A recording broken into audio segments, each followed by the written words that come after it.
You love, I'm good. How are you? girl. First, welcome to Pop Your Shit. Okay. Thank you for inviting me. Of course, of course. Now,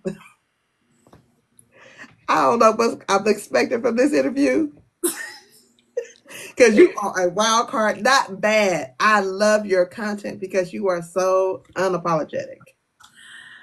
Disclaimer.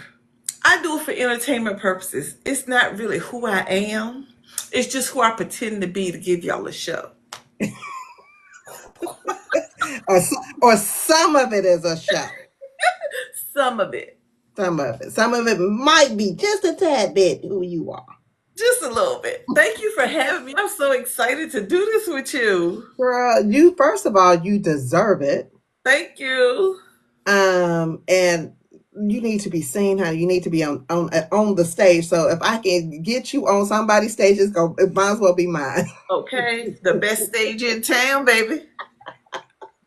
Thank you. So, darling, let's.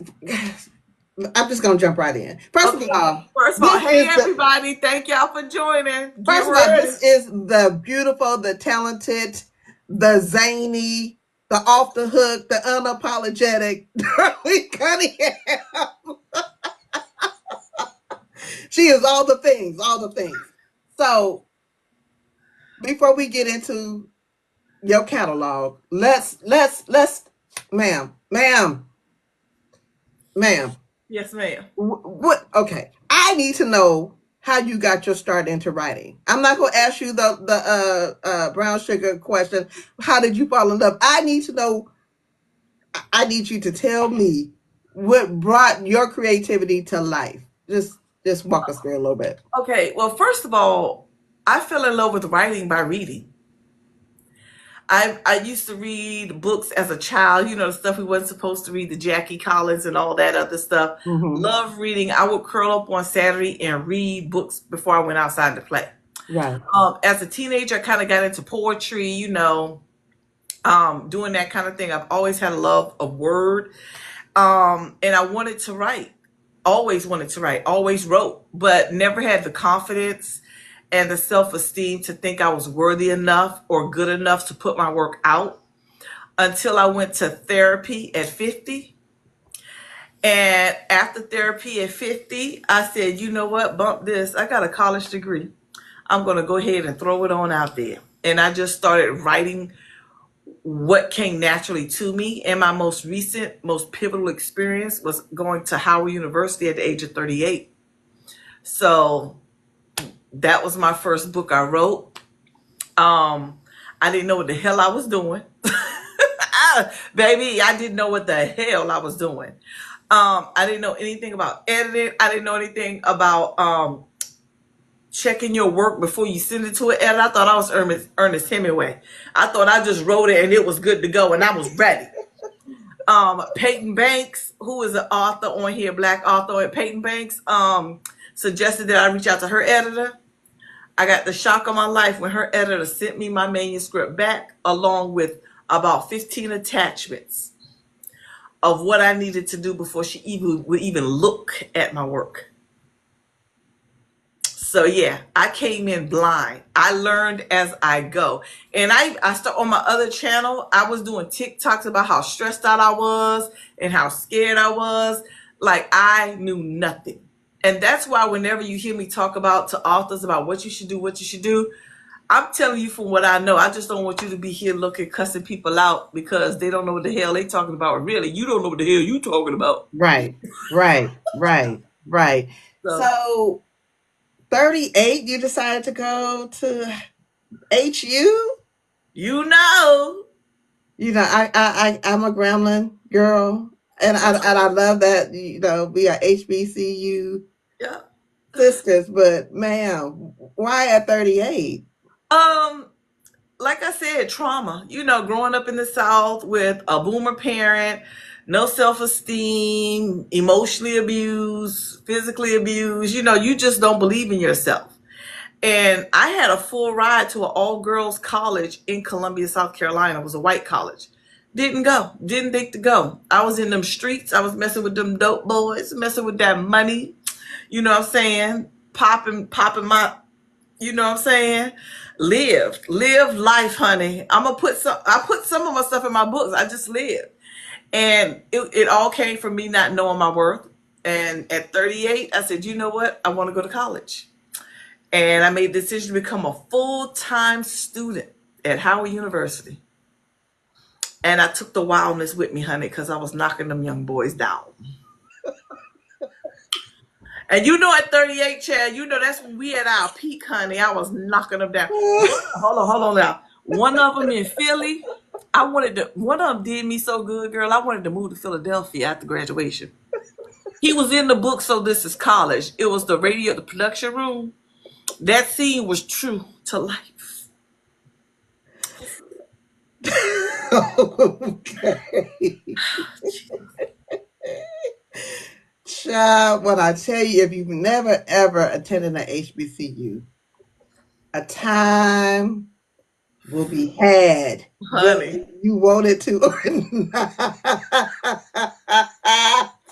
Howard made me fall in love with them young boys. So you got your degree, Yep. In and radio, then TV, I got my degree in radio, TV, and film. My minor in English. And as soon as I got my degree, I moved to New York. Child, I done lost my little thing on the speaker. See how you doing me?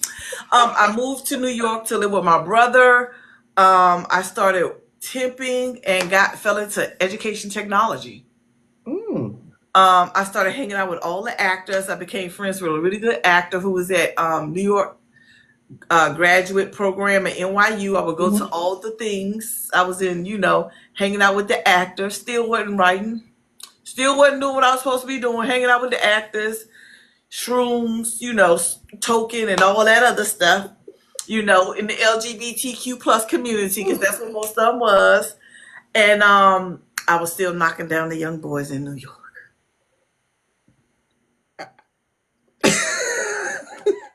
And we still knocking down the young. Girl, everything from Middle Eastern to Puerto Rican to white to Greek to Russian, you name it. Child, when I tell you, I love your spirit is something else. Them dudes in New York is a different breed. They walk up to you in New York. I was at 47. I'm 52 now. Give me your number. Boy, I'm old enough to be your mother, but you ain't my mother, though. Give me your number. Okay. Here. Here. So, when did you say, okay, enough is enough? Let me stop playing. Let me write. Um, When was that? Actually, at 32, I wrote a story called A Hitman's Lover when I had my son, but I Hmm. never published it. I think I may rewrite it again. But at 50 in 2022 in August, I was on Book Talk and I was, doing the reviews. I love to read, so I was doing all the book reviews and da da da. And that's when I was like, wow, I should really tell my college story. I was like, I got so many stories in my head, real life stories that I could put in books. And so I'll never forget AJ Davidson. You know how we do when we want to write, but we scared. I hit up AJ. I said, AJ, you should write this in your story. AJ said, mm-mm. If you want your story to be told, you're the best person to write it yourself. And I was sitting up here like, Miss Ma'am, I'm giving you a bomb story. This is going to be a bestseller. How you going to tell me to write a story when you already doing it? I was in my feelings a little bit, AJ Davidson, if you watching. But after she said that, I said, shit. I said, Darlene, go ahead and start writing. I started writing. After she told me that, I just, whatever came to my mind, that's what I write. I always just, whatever comes to mind, I write it, I put it down. And honey, I got the libido of a cougar. So I said, let me just go ahead and talk about, so this is college. And I said, this is the kind of thing I would do or I would have wanted to happen to me in college at Howard. So I Hmm. said, let me write it out. I wanted somebody to be obsessed with me. I already had the freaky deaky part behind, down. But I just wanted a crazy one. I still want a crazy one. But why? That's problems. That's Girl, problems. That's issues and challenges. That's not peaceful. didn't I tell you when I was young I used to mess with them dope boys? We all did. So I need somebody that's gonna, be good to me, but treat me like the dope boys used to treat me. Now make that make sense. Make that make sense. So yeah, yeah, Not unhinge me, please. yes. And Y'all look, are honey, crazy. can I tell you a secret too? Can I tell y'all a secret too? Yeah, go ahead. Okay, y'all know A. A. Lewis, right? Uh-huh. Honey, she partook in something that I'm revealing in February, and you know what she partook in. She trying to set me up with somebody just as crazy as me in the male form, and I'm scared. I know you lying. I'm I know. scared Hold as on, hold hell. on. I know you lying. I know Honey, you not scared. honey. If it Ma'am. if it happened, it's going in a book, and I'm naming names. I ain't changing no name. The character gonna be Darlene and his name. She had me on the phone for an hour and a half telling me about this man. So, I mean, we not having phone conversations or Not no? girl, not yet. Look. I said she was like he gonna be in Columbus in June. I'm going to the RAWR in Columbus in June. Mm-hmm. She said he gonna meet us out there. She said I think you can tame him. But the stuff she was telling me, girl, I'm a little nervous.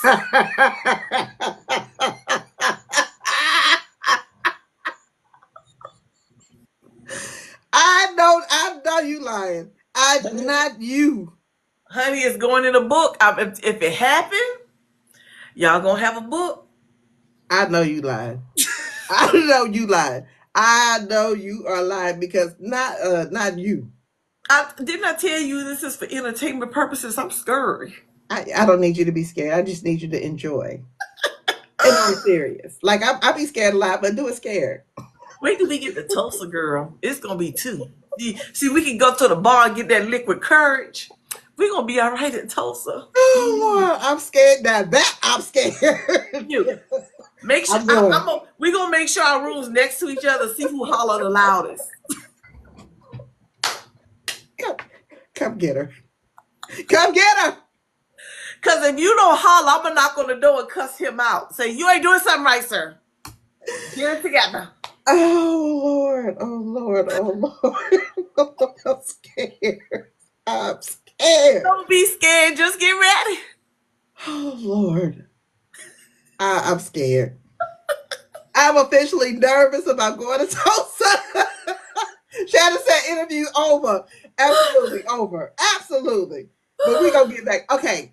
I need to know. I need to know something. Are you protected? You, ma'am. Where did that come from? Because there was no holds bar. It was nothing off the table. I just How? I just want to say first of all, if you're gonna blame someone, blame Shannon. I read books in the comments. Follow her and badger her because she was the one who said, "Darlene, you should write a dark romance." And I said, "Shannon, I don't think I can do it." She said, "Oh yes, you can. You can do it. I believe you can." So I started playing around with the idea. Yep, Shannon, I put you out there, girl. I started playing around with the idea. I work at the post office, as you know. I had a coworker. She was taking them liquid B12 shots. So I had the idea of Charlotte being like this metaphysical, walking around with crystals and just having empathy and feeling spirits around her like she was being followed. And Mhm. Stephen was the one who was following her, but she didn't know, and he didn't know he was following her. They was just in the same place. So it's going to be kind of like this mythical thing, right? And then when I saw my coworker taking B12 shots, I was like, "What is this?" I said, "That look like blood." She was like, "No, it's B12, blah blah blah blah." So she got to talking, and it worked. I talk I talk about sex all the time anyway. So we was talking about our experiences. So she started telling me some crazy stories. The scene where she threw up on the thing, that was her story, my friend Amber. So I said, "Oh, I should put this in a book, you know." And I was like, "Well, I'm writing this dark romance. What if he is drinking her, you know, in the story, like, and they look like because it was looking like the vitamin 12." And so when she told me the story about the throwing up thing, I said I should put that in the book too, because girl, the story was born, and it went off the hinge from there. And that's how the story was born. Shannon gave me the idea. I started playing around with it. My friend Amber, because Amber, my friend Amber tells me all the time. She said, "Darlene, every time I talk to you, you're always thinking of stories." She was like, "You may not be thinking to write books, but you come up with the wildest stories." I was like, "I don't know. It's just something that I do." Yeah. And every time she would say something, and I'll be, "Oh, that'll be good in the book." And then I play the role out. Steven would do something crazy like that. I want somebody that's unhinged, but calm, but unhinged. Because part of me write men that I like. I like quiet men because I'm so loud and I'm so ratchet and out there. But I need the quiet crazy. To calm you, to And rest your nerves a little bit. and if you pay attention to any of my characters, my male characters, all of them have the calmness to them. They don't pop out the bag until they pop out the bag, but they calm with it.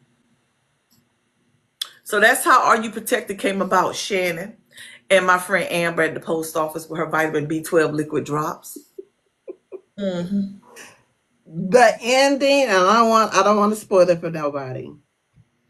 When I tell you that ending shocked the hell out of me, that whole explanation was wild.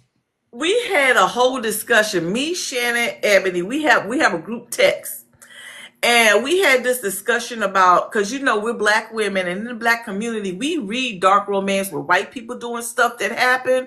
But in black romance, the closest we've ever gotten to something like that was In the Grey by BB Reed, that I know of, that everybody flipped out for and loved. So I was battling like the stereotypes and being afraid of people turning against it or saying something bad about it. I think even Rowdy Rooksky was in on the conversation before my other live got banned. My other TikTok live got banned. So we had the whole discussion, and Shannon, and I'm blaming Shannon. You could come with receipts, Shannon. I don't care. I'm blaming you. But Shannon suggested just do it. She was like, white authors can separate, their religious beliefs or moral beliefs from the books they write. So just do it. And I was like, you know what? Yeah, because who gonna say something to me? And if they do, I'm gonna pop back. So I said, if she said take it there, Shannon told me to take it there. I took it. Akira said Shannon is innocent. No, she's not. No, she not. No, she's not. No, she not. Because who told everybody to read the book? Shannon. When she was in my book club, she said, "Read this," and so everybody was like, and she said, "Beware now, don't blame me. But if you want dark romance, this is where you start." And I was like, I was flabbergasted. I was like, but how are they? And then when they got to explaining, sometimes, Yep. yeah. Listen, I employ, if you are a dark romance girl and you don't mind pitch black, because this is damn pitch black. This is the book. This is the book for Are you. You Protected? What criticism have you received that that's not, I don't understand. Well, I don't even know how to say this. I know you write interracial romance. I know there's a thing about interracial romance. Explain your side of it. This is my side of it. Jesus. In Jesus' name. I know you're an atheist.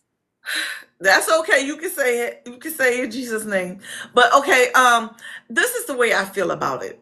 I understand that a lot of black readers want to uplift black romance because black romance has this stigma attached to it that it's all bad, it's all, toxic, it's all tragic. I get that. However, at the end of the day, black women are writing interracial romance, and black women want to get paid just like every other black author that gets paid.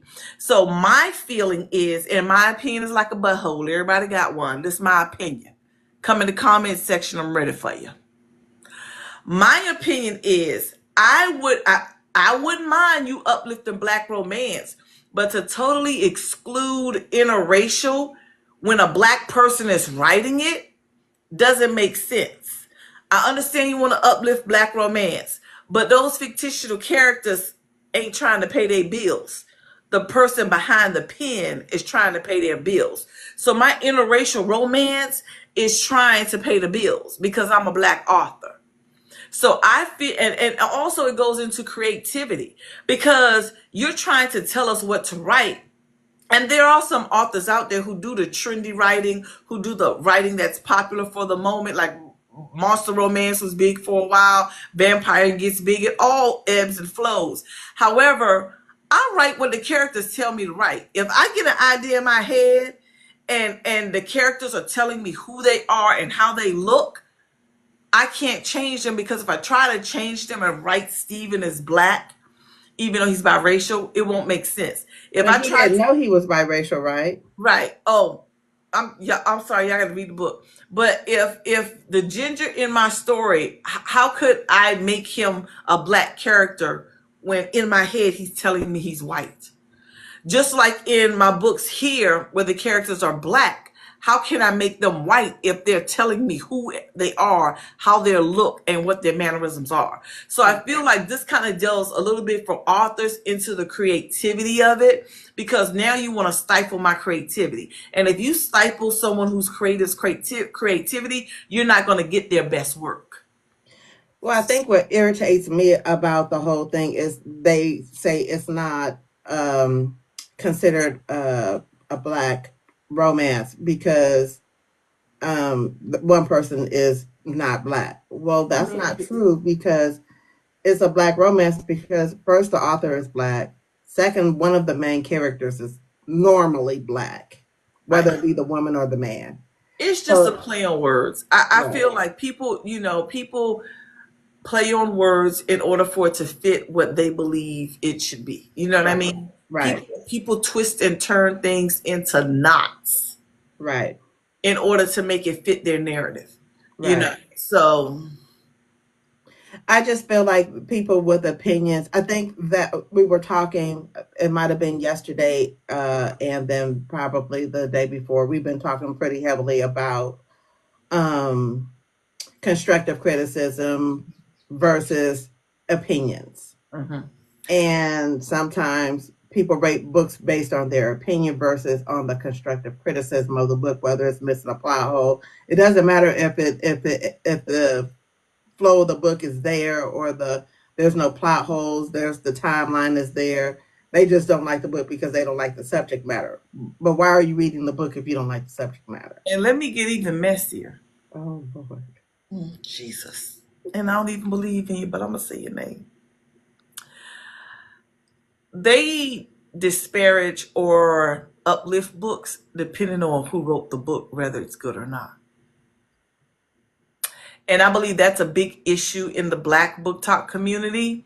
It's about popularism. It's about this mean girl mentality. It's about disagreeing with someone. And it's okay to disagree and still move on. But they disagree and subconsciously or consciously try to harm, either by never reviewing certain people's books at all, promoting certain people's book all the time. And we all have faves, because I'm on Evelyn Sola's nuts all the time.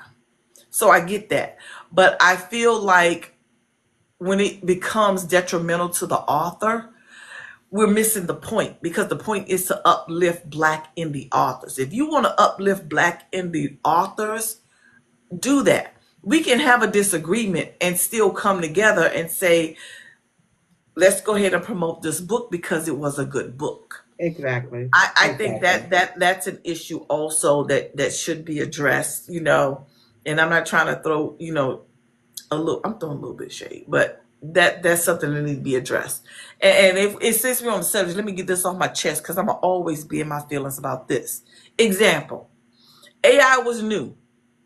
I did this book, Black People Don't Ski, my second book, AI cover. Vasilona Cooper, who wrote the Marley Diaries, came up with the book cover, but I created the AI artwork. I got bashed. My followers got bashed for supporting me because I used AI. And literally, this book came out last year, 2024. 2023. Last year, everybody and their grandmama used AI and nobody got bashed for it. And I'm not saying AI is right or wrong. However, that I strongly believe caused a lot of book talkers to say F me. And that's why I believe they don't do a lot of reviews because of that one issue. And that's what I mean. You all have to learn to separate a disagreement. You may not agree with me using AI. I get that, but you can still review my book and discuss the body of work that it is. And in after discussing it, say, I really don't agree with the AI. I really don't like the cover. However, that aside, this was a good book. Because two things can be true at once.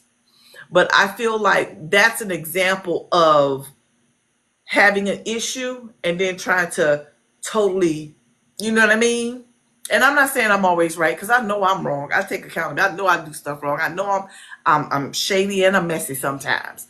However, I'm not going to not read somebody's book. I'm not going to not like someone's TikTok. I'm not going to, you know what I'm saying, block someone because Right. we have a disagreement. Now, I agree with you, but what people have to understand is AI is here to stay. This is the age in which we're moving towards. There are going to be jobs taken. Hell, I'd be worried about my job, and I do insurance work. So, I'm closer to retirement than not. Right, Thank God for me, but for my kid, he is not. right, So, thank you. AI is here to stay. Either you're going to jump on the bandwagon or not. And just because you decided to do your cover yourself and you used AI does not make the work in your book less good. It's right. it's it's a good book. Right. And that's the thing. Like the world is ever evolving. We're ever evolving people. We Right. change our minds all the time. But society has taught us that if one person says something, you need to hold them to that forever. Right. Not understanding that once a person gains more knowledge or things change, so can their opinion or viewpoint.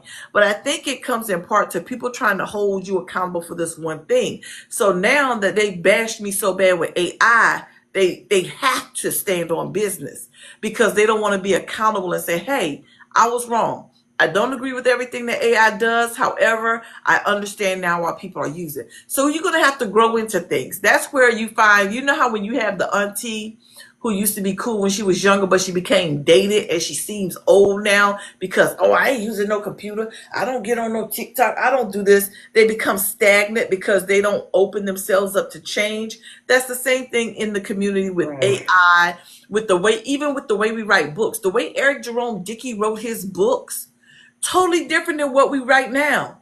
Some of the Exactly. things that were acceptable back then are totally unacceptable now as far as the social mores that were around. Like we read some toxic ish.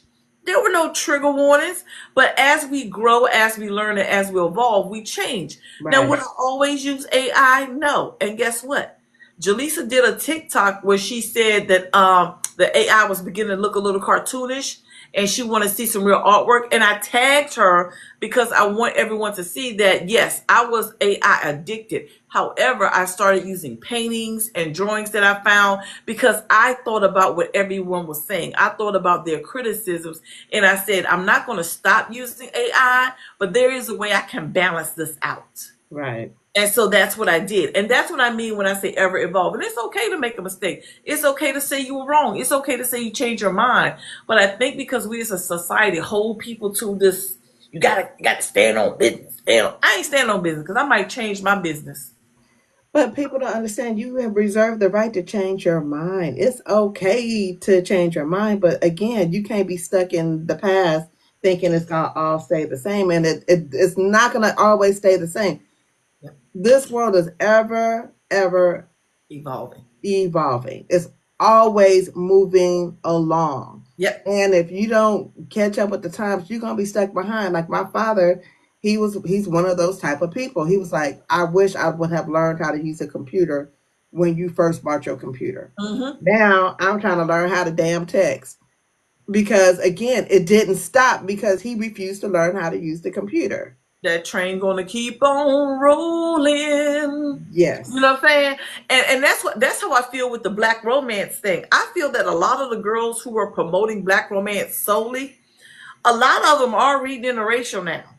However, because they stood on business and don't want to They're say, not posting "Hey, it I was though. wrong," they're I not got a even piece of hair right here. That's I'm okay. sorry. We're gonna get together. We family. Go ahead and take your minute. Go ahead and just come Okay, and go fix it. ahead. I Go got you. ahead. Go ahead. You It's got it. just tickling my nose. You good? Okay. But I feel like a lot of the black romance book talkers read interracially now. However, for whatever reason, they can't say, you know what, I'm gonna hold myself accountable. I was Right. against, any other romance except black only because I only wanted to uplift black romance. Right. However, I have been reading interracially lately by black authors, and they're really good. You know what I mean? So I think that's where I feel, and I'm just assuming, I'm just assuming this is what they're doing and what they're thinking. But I know for a fact one of my followers told me that a lot of people who only promote black romance do read the interracial stuff. They just don't talk about it. I just think they trying to exclude people, and that's not the point. Love is love everywhere you go, and I'm not knocking anybody who is not black writing their thing. It's just not for me Right. because first of all, our dialect is different. I don't see myself in your story. First of all, I don't have milky white skin. I'm sorry, I just don't have it. However, I can understand when a white man dates a black woman. I actually can understand when a black man dates a white woman or a Latina or a Vietnamese or whoever. Right. I understand. I can see that a little bit better because that to me, I can visualize. I don't want to visualize y'all having sex. Right. I want to visualize me having sex. And I used to read a lot of white authors, a lot of white authors. I would have to Google 100 black books. That's how I started finding black books. And when I got heavy into reading a lot of black books, the white books the books with the white characters just didn't do it for me anymore. Mm-hmm. Now, the type of white books that I read now is like the Debbie McComber or the other lady, those slice of life older women turning 40 maturing into retirement type books. Those are the kind of books that I'm reading now and that I totally enjoy. But like the white romance and the white dark romances and the motorcycle romances, I can't get into them anymore. Because how can a white peen turn purplish? I don't know what that means. I purple. And I laugh when I listen to them, and then I listen to them, I was like, why is this woman so stupid? Because the way they write it, it's like, she dumb. But when I read it in an urban fiction or a black romance, I'm like, this heifer knows she wrong. She getting on my goddamn nerves. I even respond differently to how I react to the books. And I may be, yeah, But man. it's not so much. I mean, I know that there's some realisticness in fiction, and I get fiction is made up, Right. but kind of make it kind of where people can visualize it because I cannot visualize a purple If I see a purple peen, I'm gonna suggest you go to the doctor, and we ain't doing nothing. at all because you're not gonna give it to me and I'm not giving it to you. Like Glorilla say, I'm gonna be half celibate. You can eat this coochie. Period. Period. Oh my god, I can't take it. I can't take it. I can't take it. So when you first saw your name on a book cover, how did that make you feel? Like the queen, I knew I already was, but I was just trying to let y'all motherfuckers know. Wow, I'm screaming right now, and I'm trying not to scream loud. Period. I'm a Leo, so I got a big ego. Let me tell you how big my motherfucking ego is. I've already come up in my head with what rap lyric I'm gonna use when I win this boozy book interracial dark romance award. I'm already plotting out who I'm gonna shout out. I'm already plotting out what kind of sub shots. I'm a indirectly throw some shots. And then I say to myself, wait a minute now. We got my girl Shannon. I can't act a fool because I don't want them to be like, why Shannon had her come up there and say this? I got to think about other people. I can't be the selfish Leo that I want to be. But honey, in my head, I've already come up with a whole bunch of stuff. I'm screaming. You know. I'm So screaming. I'm laughing. I'm laughing. my name on a book cover when black people don't ski, it got really popular. This TikTok I did got 1.3 million views, and I think because a lot of the people, when I hashtag black people don't ski, the algorithm picked it up as something that they use. Honey, you couldn't tell me nothing. And I know, and it made me feel good to know that the ones that didn't mess with the AI saw my success. How did you feel about, because I want to get into the business side of it, because you've been very vocal about moving your books from KU to other platforms and onto your website. But I want to ask about the title before we go there. Okay. Why black people don't ski when black people clearly skis? That's a thing in the black community, and I'm Gen X. So remember, boomers, black people don't get in no water. We ain't get in no water, girl. Don't you go in that water. Black people don't be skiing. Black people don't be getting in the. Black people don't go to no opera. My son's dad, I wanted to go see Rent. I was living in Orlando, Florida. Black people don't be going to no plays like that. So it's a stereotype that a lot of older black folks kind of put on themselves to stagnate us. Even my son, when he was little, his aunt used to say to him, he talked like he played golf or something. So I wanted to kind of play on those stereotypes that we have of ourselves. A lot of the older folks, a lot of people deep in the South still have those stereotypes, believe it or not. My son just 22. She said this to him at 2 years old. Mm. He's saying, you guys. So I just wanted to play on words. Like, we know black people ski, but I titled it Black People Don't Ski because of how we do it. Black people don't swim. Now, we know black people swim, especially in Jamaica and the islands. You know what I'm saying? So Mm-hmm. that's where that came from. Now, for Vanta Black, I couldn't come up with a black people don't paint. So that's Right. why I couldn't play it. But that was But I love that title. yeah, Vanta Black. Listen, I was like, I gotta have it. I gotta have that book. I didn't know it was a series. I didn't know nothing. When I first saw it, I was like, that cover is fire. I love that name. I need that. Vanta Black is actually the name of the darkest black there is in the paint form. That's where that name came from. My brother is an artist, so he helped me out a lot with the painting aspect of it, the history of the painting aspect of it in that book. But yeah, so that was a play on words, that a lot of things I heard coming up of that I couldn't do. And that's why it took me so long to write, because anytime you tried to do anything successful in my family, girl, you can't do that. My mom used to watch Michael Jordan play and say, he think he people. But is it because of the trauma that we have sustained for ever, ever, ever, and they just realize, okay, they beat us down a lot. Let me just. Enforce it. We reinforce those stereotypes that white people have given us throughout slavery that was passed on in the 20s. My mom was born in the 20s, that carried on to the 40s and 50s. So me being born in 1972 and my mom had me at 44, she was still of that generation. I was a change of life baby.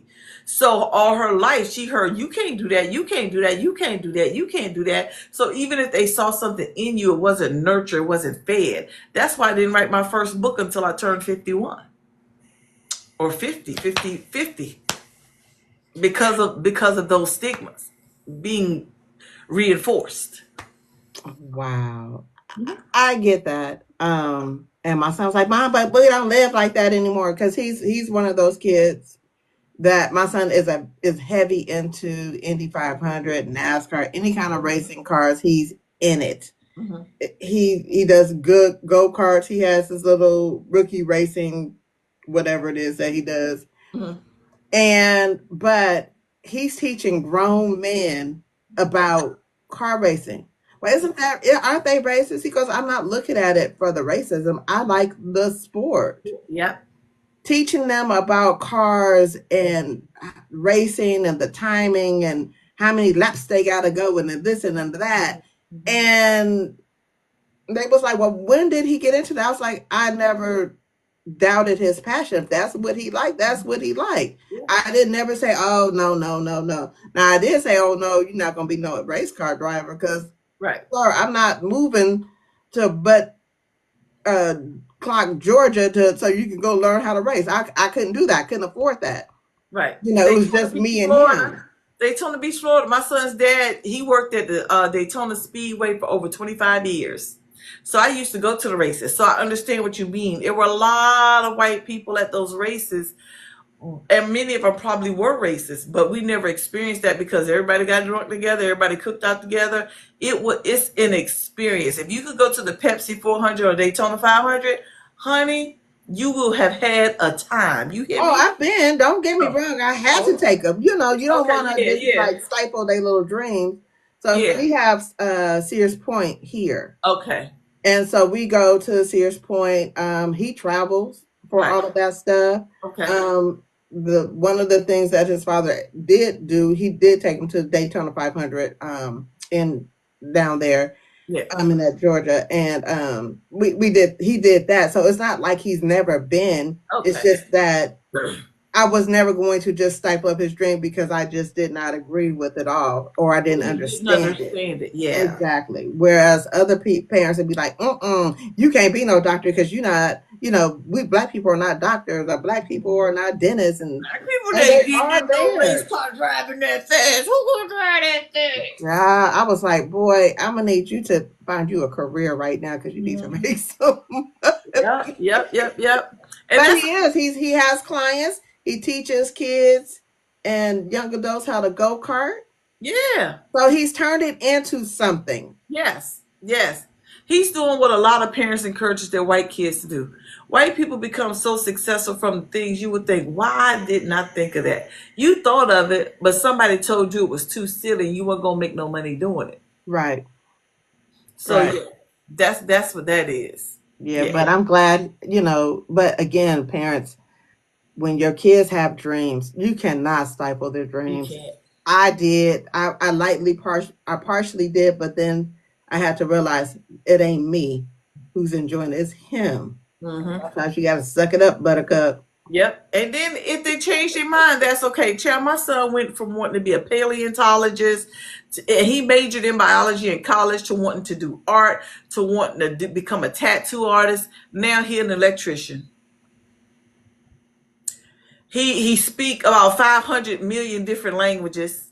He wanted to go travel to Japan and this and that. Now he want to get an RV and travel US as an electrician. So you have to encourage whatever they want, because that's the only way they're going to figure out what they truly love. So Exactly. I think we should Exactly. all do that with our children, even if we don't agree with it. Just support. You don't have to agree, but you can support. Right. Right. Yep. So now that you are an author, how does your family feel about you and your books as Honey, I far as went no that contact career? with my family before I wrote my first book. Them fuckers. Oh, Okay, so I'm gonna be good. I went no contact with almost all of my family members except for my brother, my nieces and nephews, which I only communicate with them via social media, and my son. But my brother is very proud of me. He lives in New York. He's the last boy. I'm the last girl. So we're Irish twins. His birthday's August 5th, 73. Mine is August 8th, 72. So he's very supportive. He encourages me. He'll call me. He'll have me on the phone 4 hours just talking about stuff I can do, stuff I should do, and you should do this, Jack, and you should do that, Jack. So he's very encouraging. My sister-in-law's sister, who lives upstairs, I live in her basement. She encourages me. She listens to me talk, and I know I get on her nerves because I just be talking, and she be listening, and she don't be drinking while she listening. And I don't know how she listen to me and not drink, but she do. And she be like, yo, that's dope. That's dope. She from New York. That's dope. So everybody who's in my circle, my niece Kayla, Auntie, send us some books. She ain't gonna pay for them though, but she gonna ask for them, and she gonna let her book club read them, and she gonna be excited for me. So I get the love from my family that I'm still in contact with. And my son, he did say the family asked, well, how are her books doing? The ones that I don't speak to.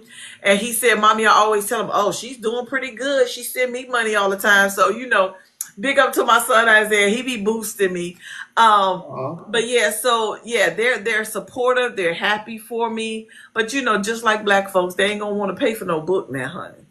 But but I let it ride because I can write it off in my taxes, and I ain't got that many I'm in touch with, so I let it ride because I write it off. But they're very encouraging, very supportive, and they'll get the book and won't read it. My son told me, he's like, Mommy, I said, you don't read my books. Mommy, I'm getting your book because when you become famous, I can sell it and make some money.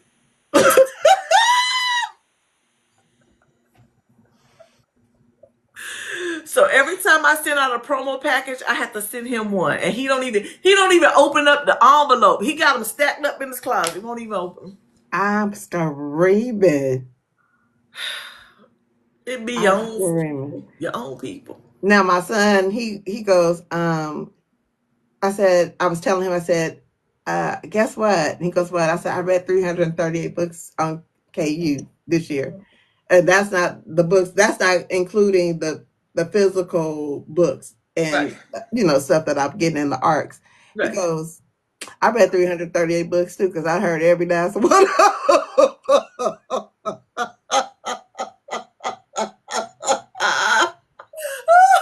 He's all right. He goes, I know more about what you read than you do because you're Okay. loud with your books, Mom. You're loud. Oh Lord. Look, my son and his little girlfriend, because in Vanta Black, Alonda is the name of my son's girlfriend. I don't know if I want my name in your book because your mom, she writes about sex. What y'all doing? Y'all ain't over there playing patty cake. That part. So Isaiah said he don't want to read them because he don't want to be grossed out. You act like you don't know who your mom is and how she talk. Oh, Lord. Child, Okay. I done embarrassed my baby so much.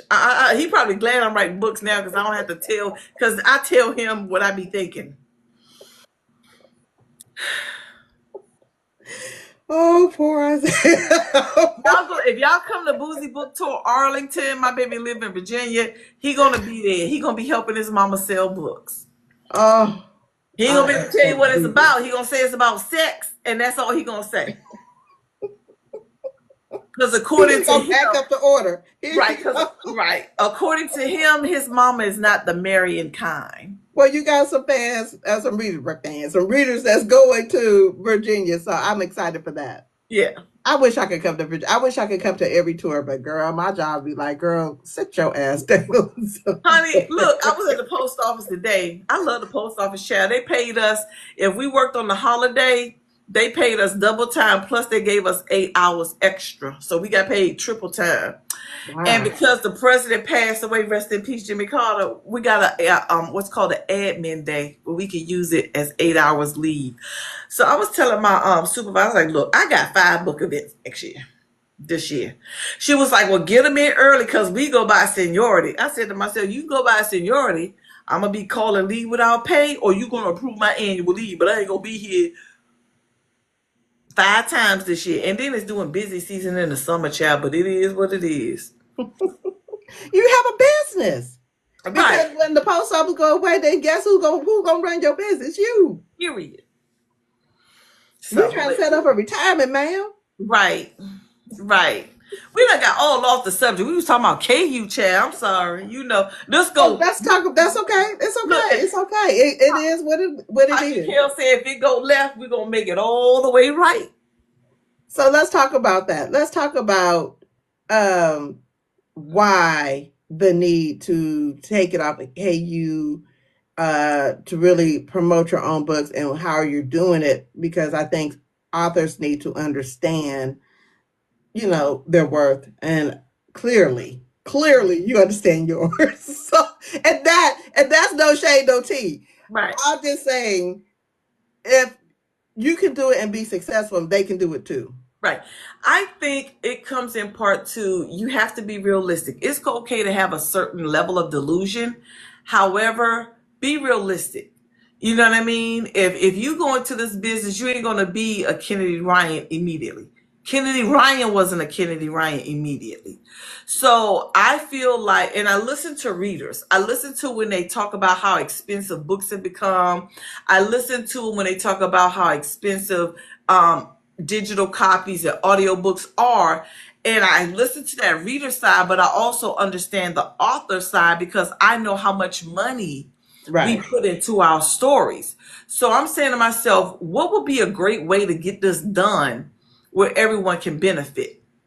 And Right. because I'm a new author, I feel like it's easier for me to do. And I think a lot of authors who come into this game who aren't professionally trained, who just writing books because they love writing books, but may not know the business of it, this is the perfect opportunity for them to do this also. I said to myself, the reason we charge so much, well, I'm not going to say we, but the reason I have to charge $15, $16 for a book on KU is because Kindle Unlimited charges me $5 to ship the book to you straight from Amazon, and then they charge me $5 to print the book. So my book may cost $15, but I'm only going to see $4 to $5 per $15 book sold. On Kindle Unlimited, I get 0.005 cents per page read. So I'm at the point where I'm starting to get like 70, 80, $100 for my books because they're becoming more and more popular. So I don't really see a lot of money, especially when my editing costs anywhere from $700 to $1,500, and all my books but one are narrated. So that's anywhere from $700 to $1,500. So that's I'm not earning enough money to even flip it back into the business. You know how boys in the drug game get their money and they flip it and they put it back. Right. We not even breaking even to flip it back in the drug game, so to speak. And with Audible is charging $17.95 for, so this is college. I only see like 30% of that. Right.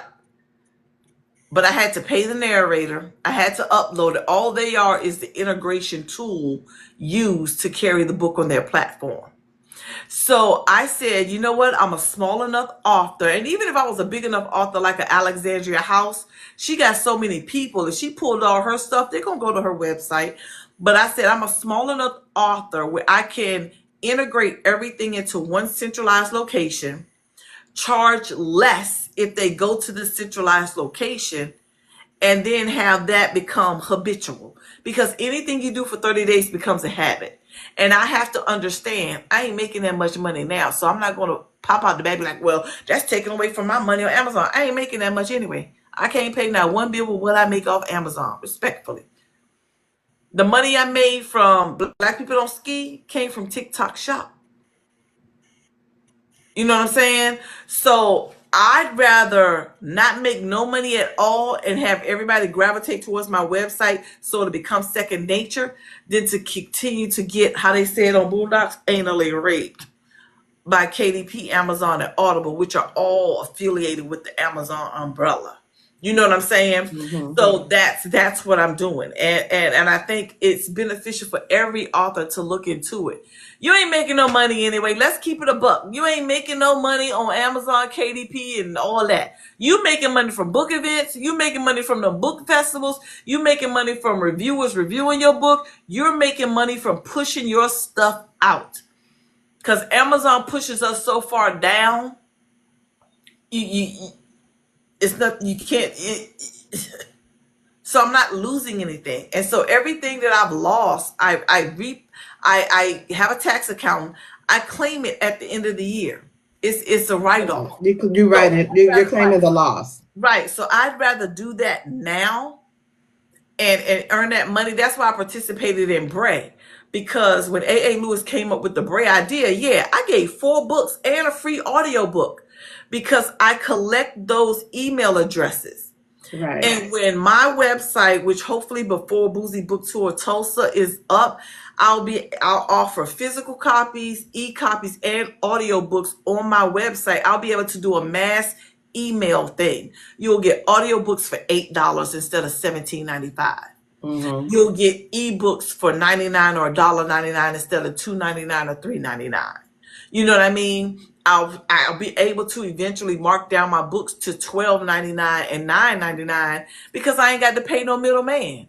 I ain't Right. got no pimp no more. Right. I'm a hoe on the Right. stroll by myself.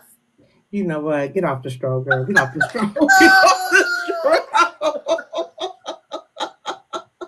But I get what you're saying. I love that concept. Um, And let me say, readers are, I know readers are lazy. Well, I yeah. paid this subscription and if they can't be on KU, I'm just not going to read it. And that's, you're right. However, you're missing out on good books because you're lazy and don't want to go to the author site, or you don't want to go to this and that. Um, But you know what I say to that? The more authors that do it, the readers are going to have no choice but to follow suit. right, And I try to, even though I'm negative Nancy, so most of the time, I try to look at the positive in every situation. You know what I right, mean? We have to stop being beholden to the Zon. right, The Zon is not end all be all. You know what I mean? I was right. just telling Ebony Bowser about I can't remember the name of the company. Ebony, if you know that book company I told you about, put it in the comment section. I told her about how I was going to start getting my books printed there because I don't need Ingram Spark to push my books out and then charge me for the books that don't sell. I want to be able to get holographs and special things done to my books because I want my readers to feel special. Almost all of my books have color in them because I know what I want as a reader. So readers know that you're going to be saving money because we're cutting out the middleman. That's the reason to go to our website. You can save it as a favorite. You're always on TikTok. You're always going to get mass emails from us. So it's going to benefit the reader also by going to the individual websites. How was your experience on TikTok? TikTok was pretty good until, they started, Congress put their foot in shit. Where black people don't ski, I'm gonna be honest, y'all know I'm honest. I made about 20 G's. Now, that being said, I put out a whole lot of money when I was writing that year. So that ain't Mm-hmm. how much I got in my pocket. But I did pretty good. Even with the fee that TikTok took. I did pretty well on TikTok Shop. But I've made the decision I want all mines. Give me all mines. And Right. so I'm willing to take the hit if I have to get all mine. I'm going to be doing book events. I'm going to be doing book festivals. I'm going to still be on TikTok, on social medias, trying to do everything I can do. And it's going to come. It may be slower to come, but it's just like a really good, the longer you wait, the better it is. That's why edging is a thing. I'm being edged right now. You know what? I'm not playing with you, lady. I'm not playing with you. The edging is real in these book streets. I am screaming. Okay, describe yourself in one word. Authentic. Yeah, I was gonna say crazy, but authentic is good too. That's good too. Yeah. Uh, but yes, you are very authentic. I That's what I appreciate about you. Um, whether you be on here fooling or not, when it comes to the business, you do not gatekeep Mm-mm. at all. I enjoyed your journey on your dental. Yeah. I enjoyed your journey on, because let me tell you something, your teeth are beautiful. And I wish I'd have did what you did. Because the money that you spent and the money I spent three times as much as you did. And I could have just went on, take my ass to Turkey. Well, guess what? When we go to Tulsa and you meet that rancher and you say, "Baby, I need to get my mouth redone," and do that. But why we got over there meeting these ranchers that we don't know nothing about. Look, let me tell you now. I done got ready for it, girl. I done look up black events in Tulsa the week we gonna be there. Don't play with me. When I say I'm gonna have a mission, we gonna get girl. Play with your mama. Don't play with me, cause I got us together. We got some conferences to attend. Oh my goodness. Oh my goodness, that is funny. So fill in the blank. Blank is life. Sex, Anything you want. sex. Sex. Jesus. Ooh. Oh, that you being delivered.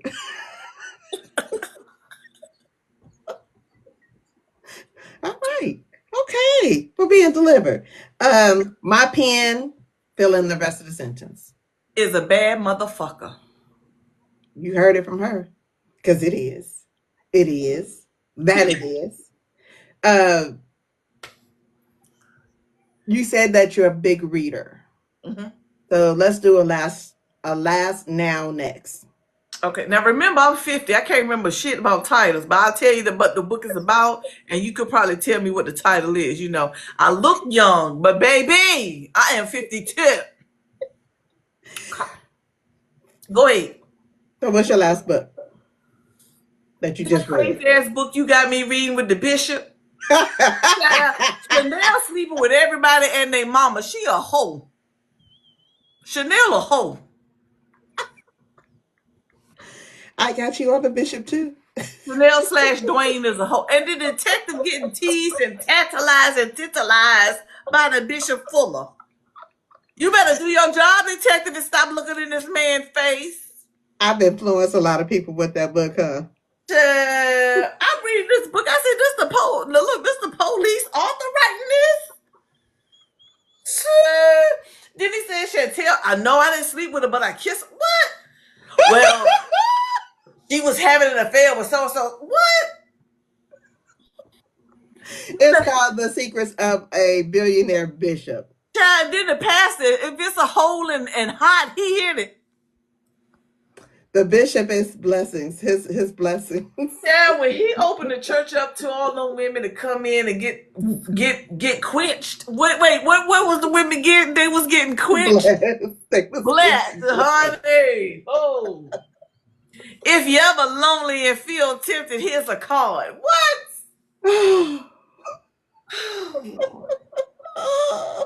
And then the ex-wife wanted him back. That's community pain, honey. That pain done travel all around the world. Why you want it? And the But deacon. It was hold the up, but he deacon for wasn't me disappointing none of them. at all. But the deacon, except for the deacon. Yeah. The deacon said, I'm in love with you. He said, but I don't love you like Yeah. that. You can't quit me. Okay, so that's the mess you got me into. That's,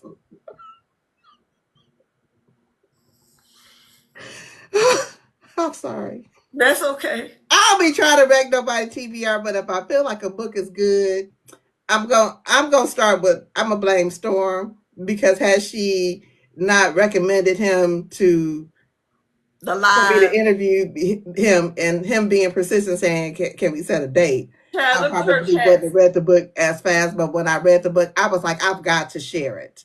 I've got to share this. honey. I did not realize.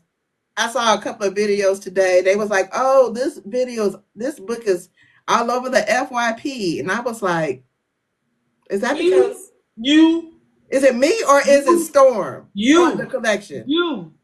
Me really? You know, every time you pull out them damn church hats, we going to get them books. Don't even try. Now, depending on the color, it's going to depend on how you felt about the book, and we already going. Because you know what I do? As soon as I see the damn church hat in the book, I exit right on out TikTok and go to Amazon, and then I come back and finish watching the damn video. I did not realize that because it was some people I've just never seen before. They've never commented. They've never liked anything that I've done.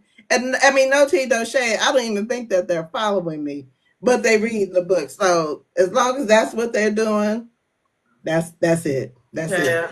That's it. And look, at when you get ready to tell when it's about an excellent, I got that thing so fast. I ain't gonna hear this till I read this book. Let me favorite it. Let me tag it. I am screaming. Okay. Lady, you be having me so off my square. Off my square. All right. I'm very interested to find out your answer. I ask this to everybody, but I really want to know your answer. You define the great American novel. What's your definition? My definition of the great American novel is any novel that can invoke emotions in you that causes your heart to ache. Whether it be a good ache, a bad ache, a sad ache, a happy ache, a sensual ache, anything that causes the core of who you are, the center, which is the heart, causes you to ache, that to me is the great American novel. That's a good answer. I guess I've never thought about it like that, but I like that. I like that. Um, define success. Hmm. What's your definitions of success? Honestly, my definition of success is to continue to write books that not only educate, but titillate. And having the masses be able to see it for what it is and enjoy it, and eventually have these life stories, because books I write are life stories.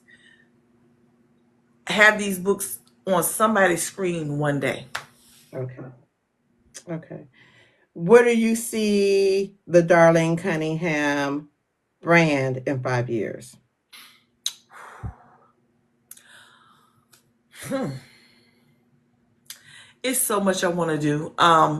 My brand, I want to be able to create an experience with my stories.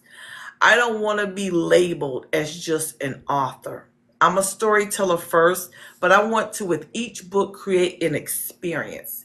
And what I mean by that, you'll have to wait until Tulsa, but that's the kind of experience I want to give you. I want to give you coochie clapping excitement every time I drop a book.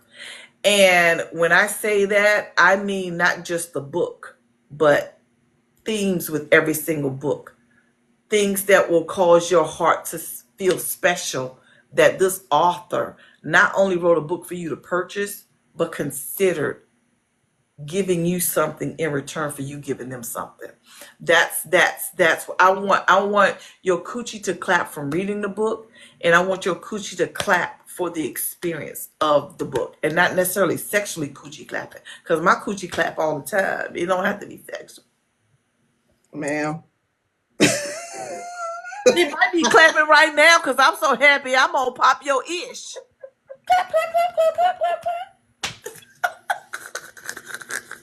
Why do y'all Baby, talk to me?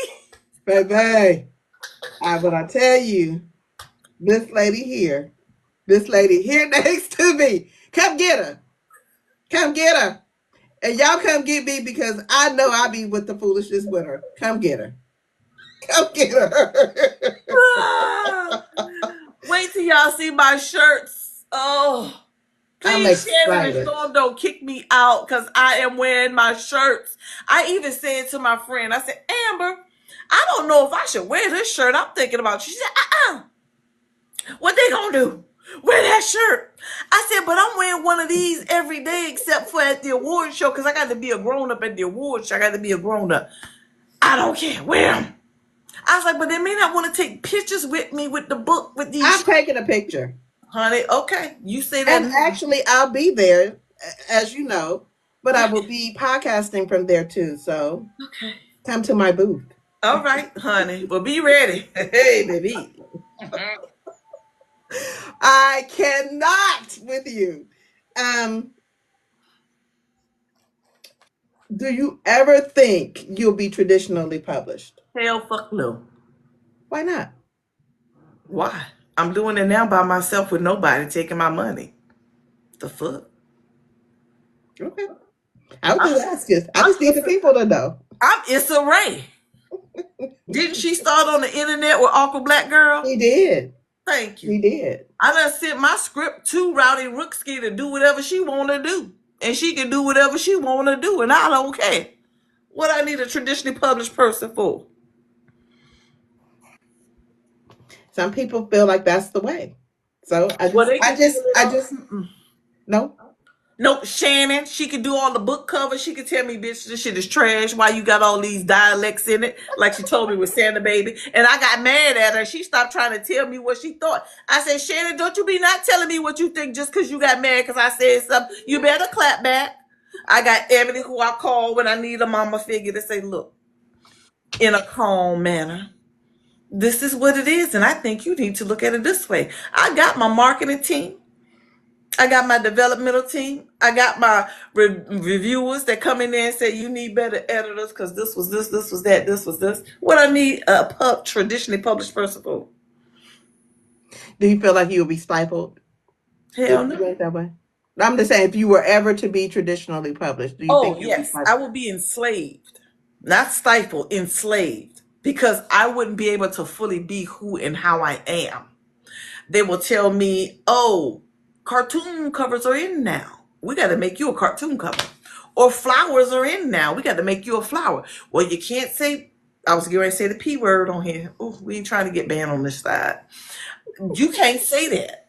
You have to say core. He sheathed her. No, he rammed it in her. You ain't gonna tell me what the characters told me to say and then tell me that the characters can't say what they want to say. No. Tylee said she got you with editing. Okay, okay, Tylee, I hear you, girl. But yeah, I want to be able to write my book how I want it and not conform. And that's what I meant to say earlier. A lot of indie published authors try to conform to traditional standards when they're not traditionally published. So why are you trying to be beholden to traditionally published publishing when you're not traditionally published? This is the time for you to take the risk. This is the time for you to break the mold. This is the time for you to set the trend and not follow the trend. Because something that traditionally published wouldn't allow you to do, if you do it in your book, you may be the one that traditionally published will follow and start doing themselves. That's why I don't want to be traditionally published. I Because agree with you that. never know what's going to kick off and what someone is going to enjoy. Who says you should say something this way? Who says in Romancing the Beat, if it's not a HEA, it's not a romance book? Fuck you, lady. I say it's a romance book because it's a romance book. And they broke up at the end. So what? You see what I'm saying? Like, we Right. have all these rules. Who says? Right. Who wrote the rules? So I don't do anything traditionally published. What are I was three things passionate that you about that, have to wasn't have? Huh?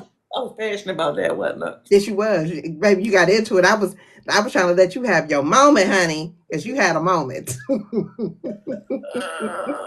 What are three things you have to have in order to create, to write? Ooh, I need my coffee. Hmm. I need my laptop. And do not laugh at me. I need to have Perry Mason on the TV screen, the old school Perry Mason. I'm not laughing. You gonna laugh when you see this. I always have Perry Mason by my side. Why Perry Basin? Because just the way the women were back then, the women were Perry. Right. Just the dramatics of it all. It reminds me of books. See, Shannon, no Flavia. Yeah. Eh, I'm a Perry Mason. Listen, my mother was a Perry Mason fan. We watched Perry Mason, uh, Bewitched, I Dream of Jeannie, mhm. Green Acres. I don't know if my son knows any of those things, Yeah. but what was it? Little House on the Prairie. Yes, 6 o'clock every morning. I would sit there and watch it. All of them things. But So I I I'm not shocked. it's the dramatics of it all. It's the dramatics of I'm it not all. shocked. I'm shocked that that's what you have to have, but I'm not shocked that you watch it. I look. We're women of a particular age, Yeah. so It's been about 2 years of me straight watching Perry Mason. You can ask Shannon them. I will be watching Perry Mason on my lives. girl. I can't tell you what else I'm watching, but the news and Perry Mason, and I'm not ashamed. Okay, couple more questions. Uh, what is one thing that your readers or people would be shocked to know about you? That I've been celibate for 7 years. I know you fucking lying. Let me just fall down this chair real quick. If I could get back up real quick, I will slide my fat ass down this chair. Well, okay, let me say, when I say celibate, I don't mean toys. Okay, but that's still celibate to me. Okay. Really? Purposely. So is that a thing with the women in the 50s? Because I've been celibate for a good long time, I think until recently. because I've been such a whore my life, you know, I've been a connoisseur of the peen for so long. Um, I'm looking for a connectedness mentally and emotionally because I feel like if there's a connectedness mentally and emotionally, someone who I can laugh with, fart around, cry around, they can cry around me. We can be in the same room touching each other but not talking and doing whatever we're doing. I want that kind of a connectedness so that when we smash, it's all about sex at the end. So when we smash, that connectedness is just going to heighten everything intimately. And Tylee, ma'am, it's not recent like what you think, but we'll talk about it later on. Now, however, there's a caveat to this. Like I said, if I get to Tulsa, and I'm hell bent on this because it's my first book event, I've been nominated for an award, I'm going ham. If I meet somebody in Tulsa and they trying to get down with the get down, I'm gonna need to feel it to see how wide it is first, though. It's gonna be the get downs with the get downs, and I'm writing a book about it after we get down, and this period. I'm not with you. Okay. Okay. And you gonna be my sidekick because we're gonna need to compare notes. Hold on, I don't want to be in the book. Don't use. No, I ain't gonna use your name. I'm gonna just use the stuff that I, happened. oh, okay. We'll see when we get to Tulsa because I might be busy. No, you won't. I'll bring the consent forms for them to sign. You get one, and I get one. And I'm gonna tell you, some things to do because you're gonna need it once I tell you what you need to do. Me. Save me. You should have spoke when J Nell spoke. You was all down and dirty the last I time was I talking was big on. stuff. Had a You was hot all down and cocktail. dirty. I Mm-mm. was, but You gonna be. It's gonna be all right. I ain't gonna hold your hand. No, that would be weird. But you'll be all right. You'll be all right. come get me. Save me. Look, you fanning. You ready. You know you ready. You can be shy on here. You can be shy on here. Just let me know in pride that you know you down. Okay. Y'all come get me. Okay. 5 dinner guests, dead or alive. Who they coming? 5 authors. Who coming? Oh, authors only? Authors only. Authors or writers? Eric Jerome Dickey, Hmm. Bebe Campbell Moore, I haven't heard that name in a long time. mhm, um, Steve McCourt. He wrote Angela's Ashes. Okay. The man who wrote A Tree Grows in Brooklyn. It's a Okay. white story, but Okay. that's yeah. And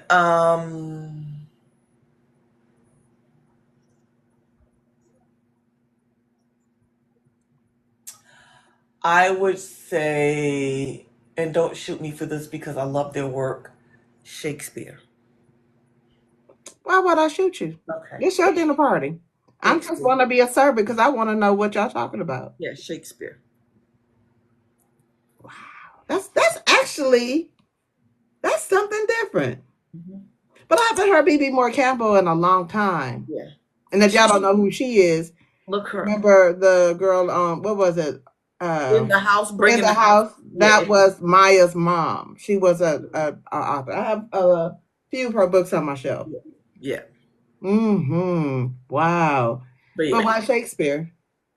I took a Shakespeare class. Don't judge me. I used to read Shakespeare when I was little, and I fell in love, like Othello, The Taming of the Shrew. Like, if you really get into Shakespeare, he was fucking genius. But I found out that Shakespeare didn't write all his stuff solely by himself. Other people influenced his writing, and other people gave him things to write.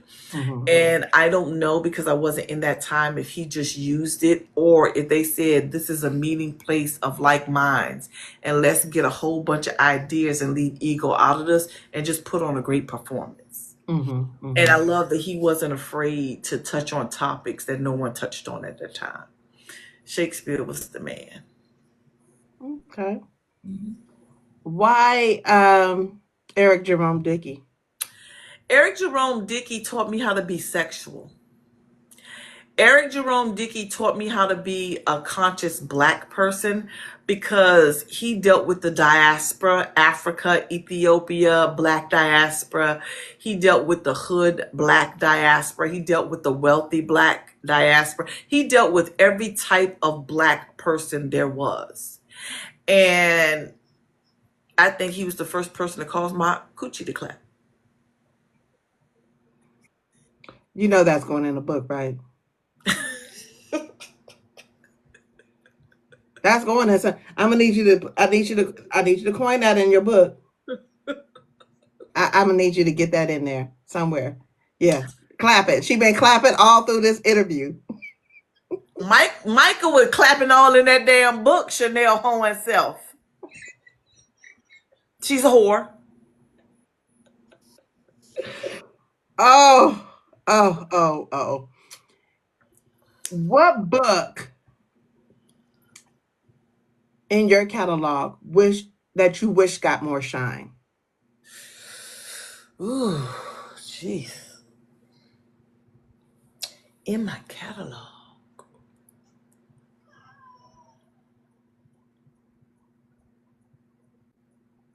My reading catalog or my personal Your catalog? personal catalog. Oh, hashtag hockey life. The Y'all see reason, that? I'm gonna need y'all to read it. the reason I want this book to get more shine, and that's the main reason I offer it on audio, is because a lot of times we hear about black men dating white women solely for the wrong reasons. This was a black woman who dated white men only for the wrong reasons. All of my, if you read my books, I don't ever disparage my black male characters. You always have compassion for them, regardless if they're right or wrong, because Mhm. I give you the backstory behind why they feel with the way they feel. Even in Black People Don't Ski, her ex-boyfriend, you understood why he felt that way as a man. So black for hashtag hockey life, it was the first time um, that I reversed the roles. And it had every man in this book that was black was a strong black man. Mhm. They called the woman on their stuff, on her stuff, but they did it respectfully. They treated her with grace, but when she was wrong, she was wrong. And when she needed to get, you know, choked and spit in her mouth, She got it. she did it. She got it. But this is a great book. This is a book that really causes you to think. This has great sex scenes. It gives you the history of Georgetown and Washington, D.C. I used to work at the arena when during hockey season when I was in college. So this for me is a book that I'm really proud of and I wish would get more shine. I Mhm. dedicated to a lot of the hockey players. I used to write sports for my for Howard. I used to go to all the sports events and write sports. Really? And that's when I learned about hockey and I fell in love with it. So hashtag hockey life. Black people, I'm gonna need you to like not okay, hold on. Let me not say I need you to like. I need you guys to explore other sports outside of basketball, and football. Yeah, hashtag I hockey. went to my first hockey event thing, San Jose Sharks. My I went first with my girlfriends just because, and we had the best time. It was such a good time. Then I went the second time with my son because he's a hockey fan, Hmm. and I had again I kind of could understand the sport and know what it is. Hmm. Ladies, it, if y'all single, go to some of these sporting events. Y'all And I gonna have a talk good time. and I talk about the various plays. I talk about the plays in this romance. So you do get hockey knowledge in this book. And also shout out to E. Bowser. She suggested a NASCAR romance, and so that's in. Yeah, that's it. That's on my list. What did I? Switching Lanes is the title that I have for it. It's gonna be. Wow. Listen, get into this lady catalog. And I mean that. I mean that. But make sure y'all check out Hockey Life. Make sure y'all check out all her whole catalog, but make sure y'all check out Hockey Life because we want to boost those sales up. And it's Okay. also on Audible. If you want to listen to it, Drama Simpson was the narrator for hashtag Hockey Life. All right Akira now. asked the question, and I get this question all the time. And I don't know if this the end. Is this the end? We towards the end. Yeah. Oh, Go ahead. Go ahead. Say what you want to say. Naughty Professor. If you haven't read So This Is College, Professor Resto from So This Is College fell to a tragic end. So I've been badgered into giving him his backstory. Naughty Professor is being written. Hashtag Hockey Life is on Kindle. Shannon, please don't give me the eyes because me and you going to fight through this phone if you do.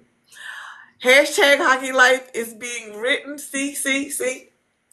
Hashtag what I'm talking about. Naughty Professor is being written. It's being written now. I'm working on it all this year. And did Riley give me the eyes? So hopefully this year, Naughty Professor will be out. It's it's going to be dark. Um, You done got your dark cherry busted and now. you thought Are You Protected was bad? Resto does some things. Just get ready. This year You scaring me. And then this surprise. for Boozy Book Tour, honey. Um, Ooh. it's gonna be a Ooh. listening and reading thing. You hear me? I'm gonna be emailing you February the 12th. That listening thing is supposed to be ready. Mm-hmm. Okay. I'm ready. I'm Hmm. ready. I'm ready. Um, what advice would you give a new author other than the gems you've already dropped?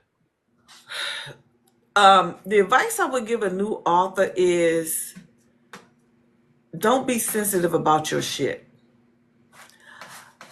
When you first start writing, people tell you things because they see the potential in you. Take your ego out of it. And that's one thing I wish I had done. When people would advise me on things, you don't know shit. I don't care what kind of classes you took, what you took you don't know shit. Take your ego out of it. Don't be sensitive about your work. And if someone is offering you good advice, genuine advice, heartfelt advice, sit on it and figure out, are they telling me this because they trying to make me feel bad, or are they telling me this because I'm a damn good author and they see my potential? And take the advice. Okay. Okay. Um, Thank you, Sister Harlem, for using your credit. I'm about to go get it too. But after I get off, I need you to pop your shit, man. Where you gonna? What book events are you gonna be at? Where can they I'm give popping me my shit your? right now. I need you to give your website. Okay. I need you to give your social media platforms. Okay. And then I need you to tell the people what were they going to see you in 2025 and how many projects you have coming. Okay. I've got about 12 projects on my laptop right now. I my website is darlenecunningham.com. Make sure you favorite it, darlenecunningham.com. Sign up for the newsletter because when the audiobooks become available, they're going to be $8 on my website. So just know that, darlenecunningham.com. My social media sites, I have an OF page called Puss in Books. My other TikTok channel is D Cunningham Books. Um, Everything else is author Darlene C. I have a Patreon, I have BookBub, Blue Sky, Lemon 8, author Darlene C. You'll find me. What was your other stuff? Oh, 2025. February, I'm going to be at the Boozy Book Tour, Tulsa, Oklahoma, where me and Nicole going to get us some men's folks to, love up on us for a little bit. And in May, I'm going to be in Raleigh, North Carolina at the Boozy Book Tour Raleigh. In June, I'm going to be in